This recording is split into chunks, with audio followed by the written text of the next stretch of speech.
বন্ধুগণ সবাইকে নমস্কার। আজ আমি চিত্রক ফ্যামিলি ব্লগ থেকে পায়েস রান্না করব। তার ভিতর পায়েসের ভিতরে থাকবে দুই প্রকারের দুধ। একটা থাকবে গরুর দুধ ঘন করে জ্বালানো, আর একটা থাকবে ডিপ্লোমা গুঁড়া দুধ, আর থাকবে চিনি গুঁড়া পোলার চাল। পোলার চালটা থাকবে 1 কাপ পরিমাণ। এখন আমি শুরু করব আমার রান্না করার কাজ। প্রথমত আমি আমার চুলা অন করলাম, পরে আমি ঘি দিয়ে আগে পোলাও চালগুলো একটু ভেজে নেব। চুলার উপর কড়াই দিলাম। এখনও কড়াইতে আমি কিছু পরিমাণ ঘি দিলাম।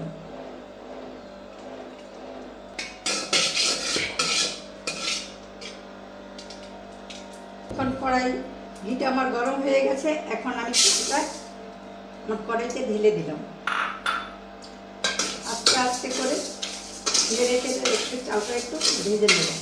চালগুলি আমার ভাজা হয়ে গেছে। এখন আমি একটা পাত্রে নামিয়ে রাখবো।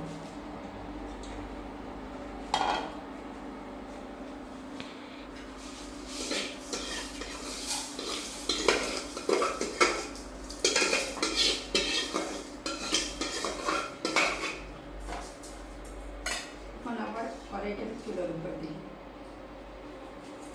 এবং ঘন করে জ্বালানোর দুধটা আমি কড়াইতে ঢেলে দেবো।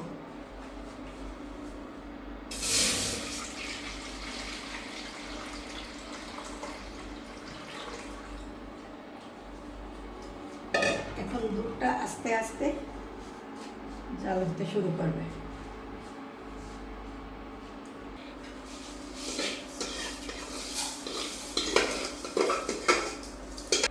এখন আবার কড়াইটা চুলার উপর দিই এবং ঘন করে জ্বালানোর দুধটা আমি কড়াইতে ঢেলে দেবো।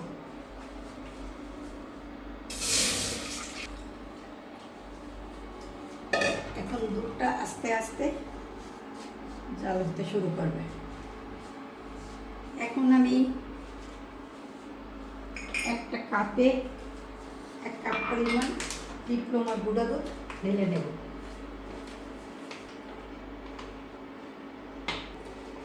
এই দুধটা হালকা গরম পানিতে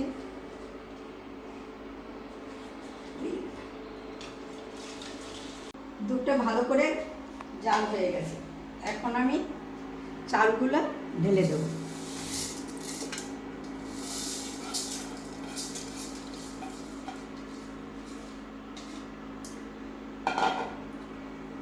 ঢেলে দিয়ে আমি আস্তে ধীরে নাড়তে থাকবো, যেন নিচে হাঁড়ির নিচে চালটা লেগে না যায়।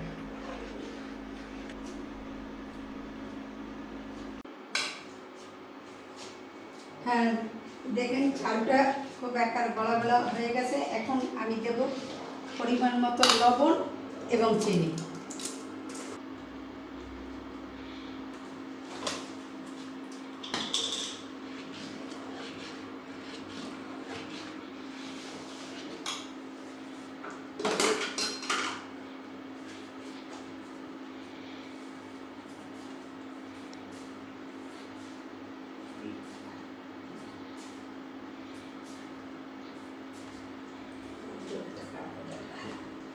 এখন একটু নেড়ে ছেড়ে দেব।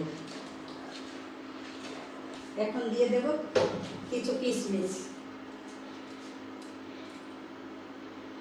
অনেকে দুধের পায়েসে দেয়, কেউ কেউ দারচিনি দেয়, কেউ কেউ এলাচি দেয়। এটা যার যার রুচি। আমি শুধু কিশমিশ দিয়ে দিলাম।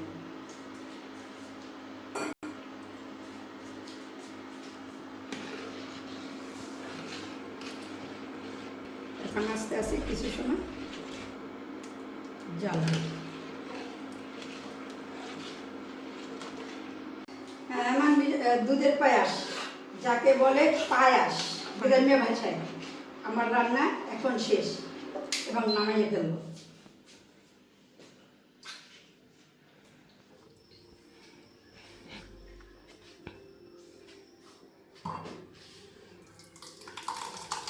এখন আমার এই পায়েস রান্নাটা কেমন হচ্ছে আপনারা দেখবেন এবং আপনারা সবাই লাইক করবেন, সাবস্ক্রাইব করবেন এবং কমেন্ট করবেন।